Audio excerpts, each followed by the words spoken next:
रोजची साफसफाई लवकर झटपट करायची असेल तर त्यासाठी काही टिप्स शेअर करते आहे. तर सगळ्यात आधी मी उठल्यावर मोबाईल न घेता 9 वाजता सगळी माझी टिफिन वगैरे रेडी, टिफिन वगैरे करून झाला की घराबाहेर सगळे केले की मी लगेचच कामाला लागते. सुरुवात तर मी हॉलपासूनच करत असते. नेहमी तुम्हाला सांगितलं आहे की हॉलपासून सुरुवात करायची, कारण हॉलमध्ये आपला जो काही पसारा फरशीवरती, सोफ्यावर, इकडे तिकडे काय पडलेला असेल सगळ्यात आधी ते उचलून घ्यायचं. म्हणजे आपल्याला मोकळी जागा मिळाली तर आपण झटपट क्लिनिंग करू शकतो. सगळ्यात आधी तर आतरून उचलून घेतलं, त्यानंतर सोफा क्लीन करून घेतला. त्याचबरोबर माझा लहान मुलगा आहे, त्याच्या सगळे टॉय असे बघा खेळण्या सगळ्या पडलेल्या होत्या. बऱ्याच दिवसापासून असंच पडेल होतं. रोज तो असाच पसारा करून ठेवतो, पण तसाच पसारा न ठेवता मी रोज अशी एकदा उचलून ठेवत असते. भलेही तो 3 तासाने स्कूलवरून जाऊन आला की तसंच करणार आहे, पण तोपर्यंत तरी माझं घर क्लीन आणि नीट दिसण्यासाठी मी अशी साफसफाई रोज करत असते. बघा आता सगळं उचलून ठेवल्यावरती सगळं नीट अँड क्लीन दिसत आहे.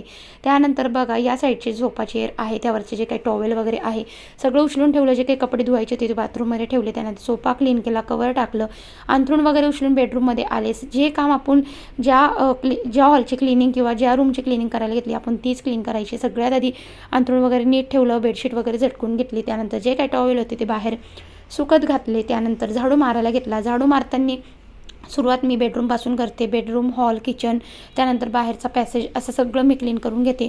त्यानंतर फरशी मी आठवड्यातून 2दा ते 3दा पुसते. चला आता बऱ्याच दिवसापासून फरशी पुसलेली नव्हती, तर फरशी पुसताना नेहमी मी कम्फर्ट किंवा फिनेल वापरत असते. घरामध्ये छान सुगंध येतो आणि छान फ्रेश वाटतं, पॉझिटिव्ह एनर्जी येते. घरामध्ये जे काही निगेटिव्ह असेल ते सगळं निघून जातं. त्याचबरोबर चला आता झाडांना छान सुंदर असं पाणी घालून घेतलं. झाडांना बघूनसुद्धा मला असं अगदी फ्रेश वाटत असतं. मॉर्निंगची ही क्लिनिंग करताना नॉनस्टॉप जर क्लिनिंग केली 1 तासामध्ये आपलं घर अगदी चकाचक होऊन जातं. माझी क्लिनिंग रोजची अशीच असते. या व्हिडिओमध्ये मी कोणतंही मोमेंट कट न करता तुम्हाला पूर्ण व्हिडिओ मला शेअर करायची होती. तर किचन क्लीन करायच्या अगोदर छान सगळी भांडी घासून घेते, म्हणजे किचन ओटा अगदी मोकळा भेटतो. त्यानंतर सगळा किचन ओटा, गॅस ओटा छान पुसून घेतला. बेसिंगसुद्धा छान चकचक करून घेतलं.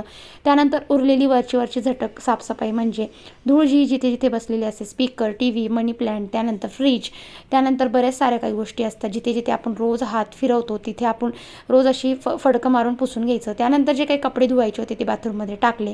अंघोळ वगैरे केली, बाथरूम टॉयलेट क्लीन केलं. त्यानंतर जे काही कपडे धुतलेले होते तसेच बाथरूममध्ये न ठेवता लगेचच सुकत घातले. म्हणजे कसं आहे ना, आपल्याला लगेच झटपट काम केलं ना, आपल्याला त्या गोष्टीचा नंतर कंटाळा येत नाही.